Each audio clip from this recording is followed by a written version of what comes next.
As part of the Soviet Union's oppressive system, hundreds of thousands of men, women, and even children were held in the infamous forced labor camps, known as the Gulags. It is thought that some 1.7 million people died under the Gulag system, worked to death, succumbing to the harshest of elements, or subjected to brutal beatings at the hands of guards or fellow prisoners. In today's video, we will cover just why these camps were formed, the daily life of a prisoner, and the toll placed upon the people of the Soviet Union. The term Gulag is actually an acronym, derived from the name of the administrative body that ran the Soviet prison camps from 1934, the Glavnoy Upravny Lagery. But the term Gulag soon became used to describe the very system itself, and has since become a term used to describe the very worst of prisons. Forced labor camps were not new to the world, nor were they new to Russia. Under the Tsars, work camps existed for those exiled from society. Many were exiled to the far reaches of Siberia, including future leaders of the Soviet Union such as Lenin, Stalin, and Trotsky. The Russian Far East is a vast expanse which is sparsely populated, lacking in infrastructure, and a very snowy region. It was perhaps the perfect place to get rid of the unwanted from Russian society, and led to the region gaining a reputation of a place of punishment. The genesis of the Soviet gulags can be seen during the Russian Civil War. The Bolsheviks ran political prisons, where those deemed to be dangerous to the new regime would be sent. There was little difference in the way the common criminal and the political criminal would be treated or distinguished, save for by the likelihood of their reformation to accept the new regime. Forced labour for prisoners was deemed a method of re-education, though soon enough the use of such manpower was a vital part of the economy. The prison system was ramped up following Stalin's ascent to power in 1924. The major changes to the prison system were to coincide with Stalin's plans to reshape the Soviet Union's economy. As part of the collectivization of agriculture, a process where land was seized from those designated as kulaks. Kulaks were peasants who owned land and who were relatively successful, though they were deemed as capitalists and traitors.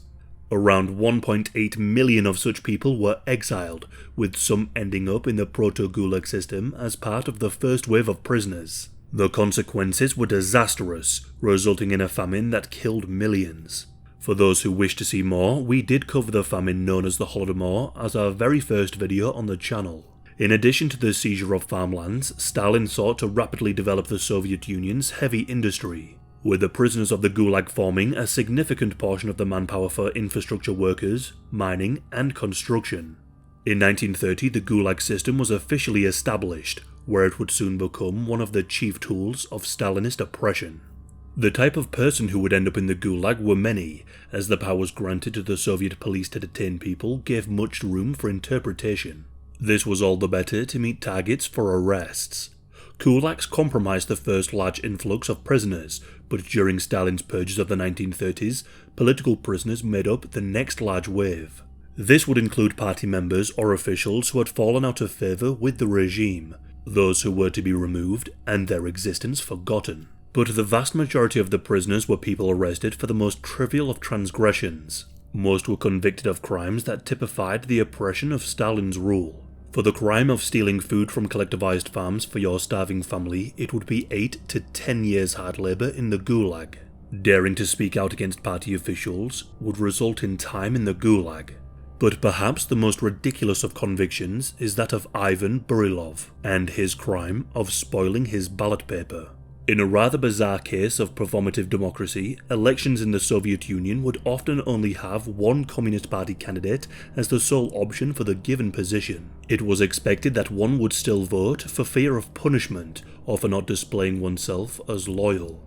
But in 1949, Burilov staged a one-man protest by spoiling his ballot paper and writing the single word comedy on his ballot. He was sentenced to 8 years hard labour in the gulags.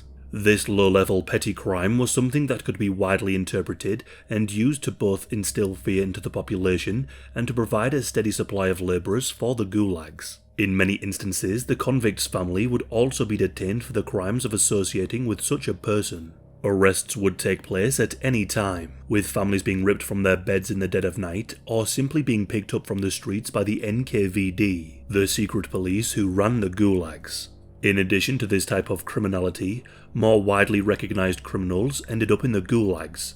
Career thieves, murderers, fraudsters, all would end up in the gulags rather than in conventional prisons. As the gulags tended to be far away from the major populations in the far cold reaches of the Russian Far East, even transportation to them was deadly. Often, people were crammed into cattle trains with little in the way of food or water. For those who perished en route, the bodies would be dumped from the moving trains to litter the way to the gulags. Cramped barges exposed to the elements would take the prisoners the final legs through the camps. Upon reaching the gulag, there would be little provided to the prisoners to better acclimatize them to their new home. Some would be given padded jackets, but this would be the extent of the protective clothing.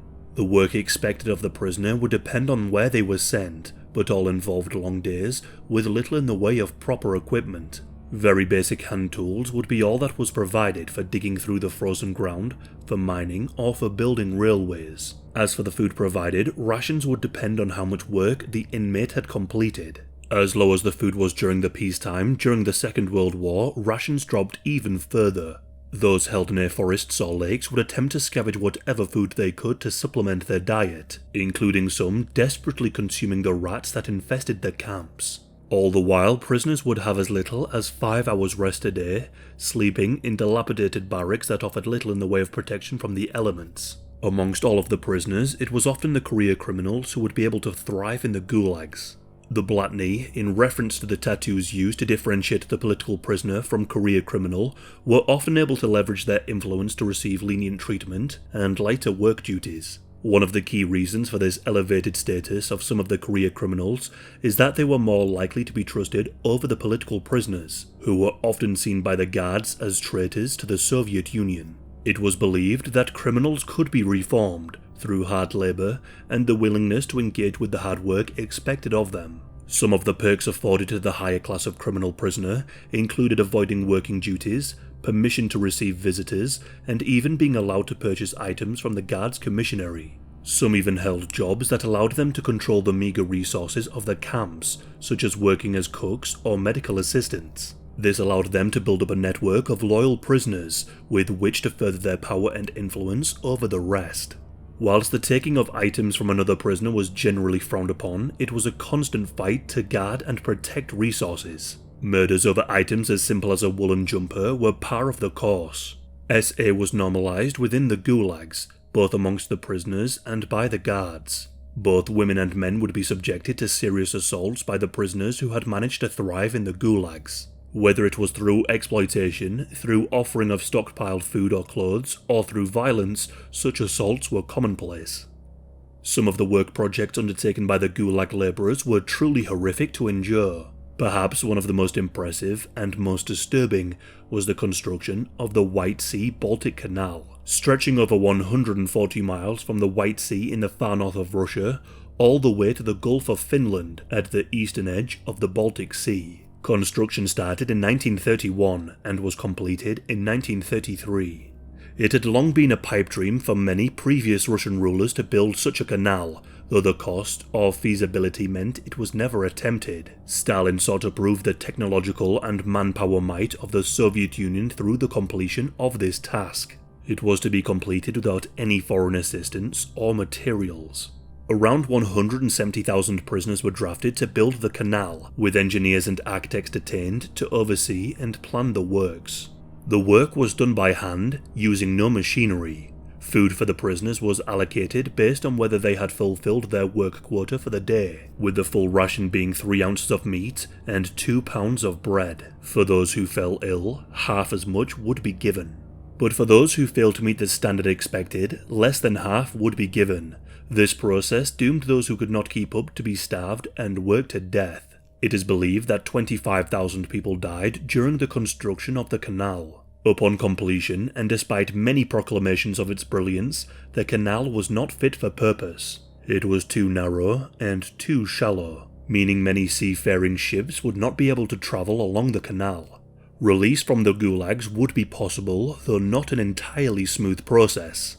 During the war, some prisoners would be released from the gulags so that they could be drafted into the Red Army, exchanging one horror for another. But for many, release offered little respite. Those who had spent time in the gulags were often ostracized from society. They would be denied access to certain jobs and would have to declare the fact that they had spent time in the gulags. Many were branded as a traitor, and fear of associating with them was a risk many did not want to take. Upon Stalin's death, the gulag system began to be dismantled. The new leader, Khrushchev, would go on to denounce many of Stalin's policies and start the process of de-Stalinization, in what was termed the Khrushchev Thaw. By January of 1960, the gulag system had officially been abolished. Word of these experiences of the prisoners soon began to trickle down to the rest of the world, in particular, Polish and German prisoners of war who had been held for over a decade returned home with stories of their experiences. There have been a number of books written by those who experienced the horrors of the Gulag, including What's a Human Being Worth and The Gulag Archipelago. Although the exact figure is not known, it is thought that anywhere between 10 and 50 million people spent time in the gulags during their oppression. As for those who died, again, it is not known, but as many as 1.2 to 1.7 million people are thought to have died during their time in the gulags. The gulags represent some of the worst treatment imaginable in a place devoid of humanity and hope. They were designed to break a person and to extract as much value no matter the cost. To end up in the gulag was not a death sentence, though it was an experience beyond comprehension.